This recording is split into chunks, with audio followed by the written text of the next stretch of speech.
Oh, no.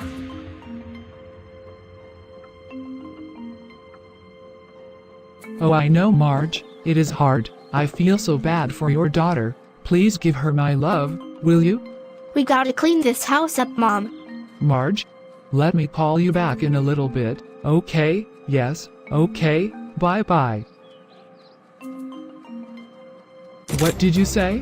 You little bitch, clean this frickin' house yourself. It's your dad's house, not mine, and get out of my frickin' face, bed pisser. I haven't peed the bed since I turned 11. I prayed the night before my birthday and asked God for that as a present. Well, he didn't change you from being an annoying little ugly bitch, did he? What's wrong with you? Why do you say stuff like that to me? That's it. Don't you ever backtalk me, you little s'more.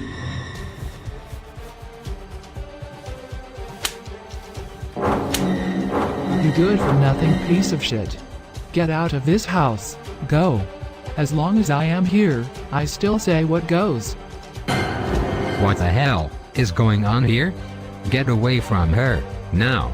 Oh, that's right. Stick up for your precious little bastard bitch of a daughter, instead of your wife. You're not my wife. We are divorced. What the hell is wrong with you? You shouldn't be around any children ever.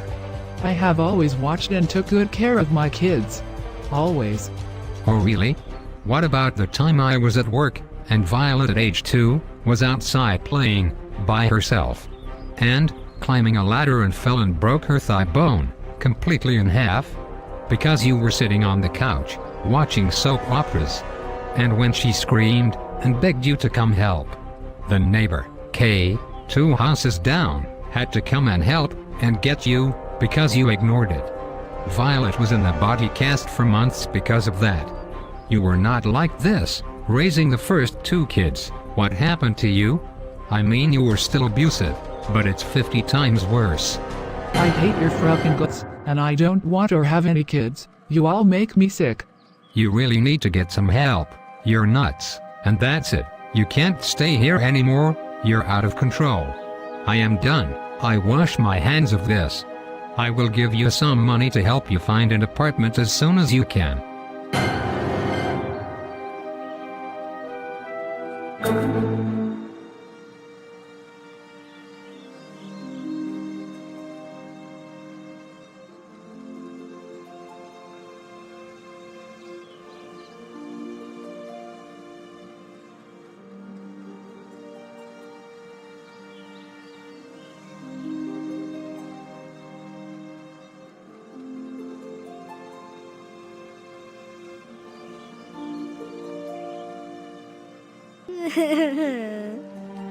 This is the last time. I will not be abused again. Last time. And I will not cry about her ever again. I can't take it anymore. God, I can't take anymore.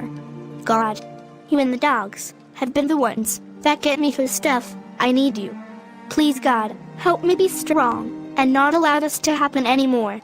Please help me to stop asking you, how can I be so awful that my own mother does not love me? I don't want to feel any of this stuff anymore, ever. Violet always talked to God, and she leaned on God a lot. That is what got her through so much abuse in her childhood, knowing she had a good dad on earth and a loving father in heaven. Violet prayed those prayers as she sat in one of her fave hiding spots, the old apricot tree way out in the backyard. She loved being in that tree because she felt closer to God. She would sit there for hours and cry many times, but this time she didn't want to cry anymore.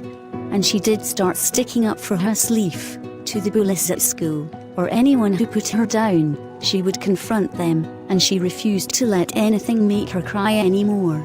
She got so good at it that even if she wanted to cry, she couldn't anymore. She actually became a little too strong. That's the thing about an abused child, they find different ways to cope with what's going on, and Violet was tired of being a victim. As some years went by, and she got older, she had so many confusing feelings inside. Displaced anger, deep sadness and even a rage at times, and she wanted to know why. So she contacted a person that could help her learn why. A therapist. Therapists are not just for people with mental illness. There are therefore all kinds of people to help them sort out a problem bothering them that they can't seem to solve theirself. Teachers, doctors, businessmen, all kinds of people see a therapist for stuff. After Violet started seeing her therapist, at first she was confused, because at times her mother wasn't abusive, and even rarely, her mother could be nice. Unfortunate for Violet, the in-between times became less and less. Most abusers are not abusive 24 hours a day. They put on a good act in between, or maybe even feel guilty, and they don't want to get caught. She then became aware that she was, indeed, a very abused child. She learned why she had the feelings she did. She talked about things, she wrote about things, she drew pictures of past memories, she read books on it, and even had some college courses on it. She was determined to not be a victim, but a survivor. She looked back on everything in her life, her school pictures, and saw she was not ugly, but a beautiful child. She always thought everything started when the horrible abduction happened to her at age 7. But the truth was, it started when she was born to her mother. Her mother was badly damaged. She stopped all contact with her mother for years. But Violet was also a curious girl, and truly wanted to know what made her mother how she was.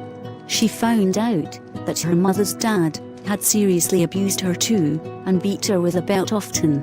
Oh, so many times, this gets passed down the line in families. But Violet was also determined to break that chain, and she did. Over time, she was able to forgive her mom for some stuff. But Violet's mother was so mentally ill, and later, the daily drinking had done damage to her brain, and she could never completely admit how abusive she was.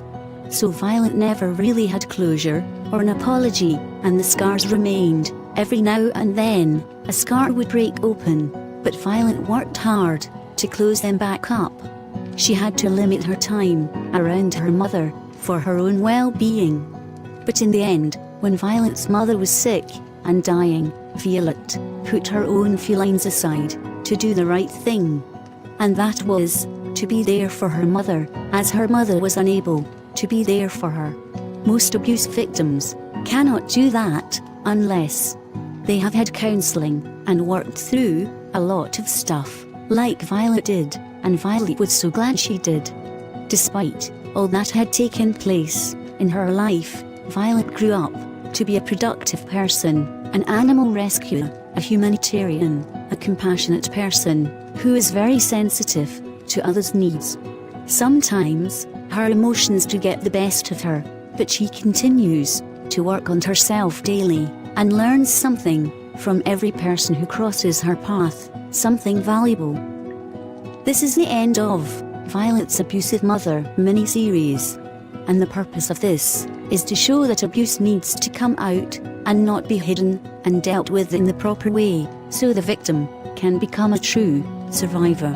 And no one who was abused should be ashamed in any way, ever. The abuser should be. Abuse can come in many forms: verbal, physical, mental, emotional, and all are bad. And nobody in God's green earth should be exposed to it every day, especially a child. Or even an animal. In many ways, animals are like children, as they depend on us to care for them, what they cannot do themselves. Teachers, aunts, uncles, etc. need to step up and report abuse when they see it. Blessings to you all who took the time to watch these episodes. This one was the hardest for me. And this was a true story of a girl. In Part 7, the very last plot, we will have an interview with Violet, and you can ask her questions if you would like to. And what is abuse will be discussed, and signs of abuse. Also, you can see for yourself how she has overcome all of this and is a survivor.